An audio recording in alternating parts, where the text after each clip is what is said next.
جس طرح ڈاکٹر ثانیہ نشتر نے ابھی شروع میں آپ سے بات کی کہ یہ کوئی جو ہم پروگرام کر رہے ہیں آپ کے اوپر کوئی احسان نہیں ہے، یہ حکومت کا فرض ہوتا ہے کہ اپنے اس طبقے کو جو کمزور ہے، جو مشکلوں میں ہے، یہ ہمارا فرض ہوتا ہے کہ آپ کی حمایت کریں، آپ کی مدد کریں، بچوں کے لیے آپ کی جو تعلیم ہے اس میں مدد کریں۔ ایک انشاءاللہ آپ سب کو، سارے خاندانوں کو ہیلتھ کارڈ دیں گے، جو سارے علاقے میں اب ہیلتھ کارڈ آئے گا۔ ہیلتھ کارڈ کا مطلب کہ ایک آپ کے خاندان میں 7.5 لاکھ روپے تک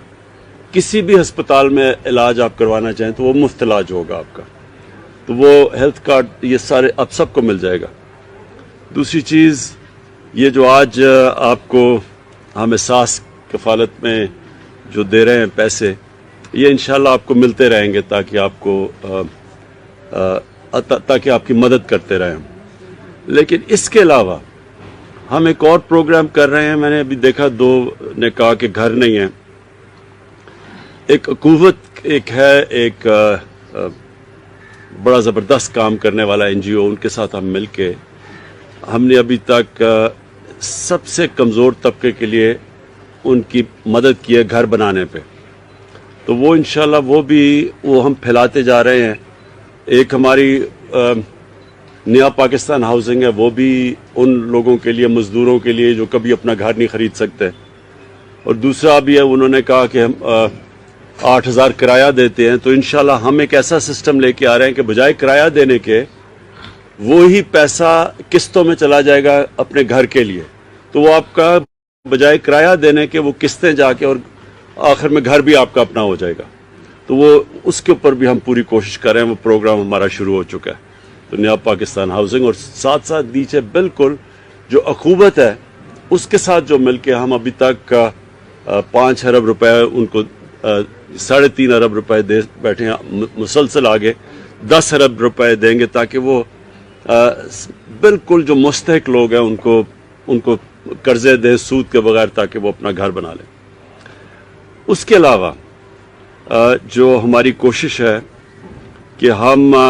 نوکریاں آپ کے لیے مدد کریں گے، نوکریاں دینے کے لیے، نوکریاں نہیں، اپنی بزنس کرنے کے لیے، اس کے لیے بھی احساس پروگرام پورا ڈاکٹر ثانیہ نشتر آپ کو بتائیں گی کہ کیسے مدد کر سکتے ہیں آپ۔ مثلا سلائی مشین لے لیں یا کوئی چھوٹی دکان لگا لیں، اس طرح کی بھی پوری ہم کوشش کر رہے ہیں کہ اس سارے جو آپ کی طرح کے لوگ جن کے لیے گزارا کرنا مشکل ہے، آپ کی کس طرح ہم مدد کی جائے۔ اس کی جو سب سے جو ڈاکٹر ثانیہ نے بات کی کہ جو ہم آپ کے اندر یہ پیسے بانٹ رہے ہیں، کیش ڈسٹریبیوٹ کر رہے ہیں، جو 12,000 روپے آج آپ کو ملے گا، اس میں ہم پوری کوشش کر رہے ہیں کہ یہ صرف اور صرف مستحق لوگوں کو جائے۔ جو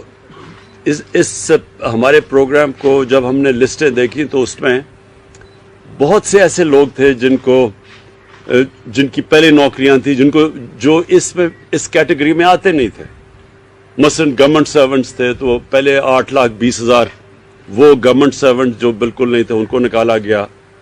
اور اب پھر آپ نے 20,000 لوگ نکالے، 30,000 لوگ نکالے جو کہ مستحق نہیں تھے۔ کوشش یہ ہے کہ صرف ان کو جائے جن کو سب سے زیادہ ضرورت ہے۔ اور یہ بھی آپ کو پتا ہونا چاہیے کہ اس وقت لیبنان کے اندر جو لوگ سڑکوں پہ نکلے ہوئے مظاہرے کر رہے ہیں، وہ ایک بہت بڑی وجہ یہ ہے کہ وہ یہ کہتے ہیں کورونا کے دوران جو ان کی حکومت نے، لیبنان کی حکومت نے پیسے بانٹے تھے، وہ سیاسی بنیادوں پہ بانٹے تھے اور وہ ادھر نہیں گئے، وہ منصفانہ تقسیم نہیں تھی، اور اس لیے لوگ آج مظاہرے کر رہے ہیں۔ تو اللہ کا شکر ہے جو آپ کے ہمارے جو احساس پروگرام میں جو ہم نے پیسے بانٹے پہلی دفعہ، کوئی یہ نہیں کہہ سکتا کہ کوئی سیاسی بنیادوں پہ یا ہم نے اس کی تقسیم منصفانہ نہیں کی۔ تو یہ بہت بڑا کریڈٹ ہے آپ کی ساری ٹیم کو، ثانیہ جو احساس کی ساری ٹیم ہے، یہ بہت بڑا کریڈٹ جاتا ہے کہ کہیں سے بھی آواز نہیں آئی کہ جو پیسے کی تقسیم کی گئی وہ غیر منصفانہ تھی، بلکہ سب زیادہ پیسہ سندھ میں گیا، سندھ کی آبادی کے لحاظ سے زیادہ پیسہ ہم نے سندھ میں دیا، حالانکہ ہماری وہاں حکومت نہیں تھی، صرف ہم نے کیونکہ میرٹ کے بنیاد پہ کیا کہ جدھر ضرورت زیادہ تھی، جدھر غربت زیادہ تھی. تو انشاءاللہ وہ ابھی بھی جو آپ دیکھیں گے کہ جو اب ہمارا دوسرا فیز شروع ہو رہا ہے آج، اور ہم نے 70 لاکھ لوگوں میں، 70 لاکھ خاندانوں میں آج سے ہم پیسہ بانٹنا شروع کر رہے ہیں. تو انشاءاللہ آپ دیکھیں گے کہ پوری ہماری کوشش ہے کہ اس کی بالکل ایک منصفانہ تقسیم ہو، کسی قسم کی کوئی فیورٹزم یا سیاسی بنیاد پر پیسہ نہیں بانٹا جائے گا. میں آپ سب کو پھر آخر میں یہ یقین دلانا چاہتا ہوں کہ ہماری ذمہ داری ہے اس حکومت کی کہ آپ کی مدد کی جائے، آپ کی بنیادی ضروریات پوری کی جائے، اور یہ جو ہمارا احساس پروگرام ہے یہ بڑھتا جائے گا. اس میں انشاءاللہ ہم اور چیزیں بھی لاتے جائیں گے. جدھر جدھر ہم دیکھیں گے کہ مثلا آپ کے بچوں کی تعلیم ہے اور آپ نہیں دے سکتے تو تعلیم میں کیسے مدد کریں. پھر تعلیم کے بعد اور اسکالرشپ، اگر بڑی کلاسوں میں جانا چاہتے ہیں یا یونیورسٹی میں جانا چاہتے ہیں، اس کے لیے بھی مزید اسکالرشپس کر رہے ہیں، انڈر گریجویٹ اسکالرشپس کر رہے ہیں، اور اس کا مقصد یہ ہے کہ آپ کے بچے بھی بڑے بڑے عہدوں میں پہنچ سکیں اور پھر آپ کا دھیان رکھ سکیں. بہت شکریہ.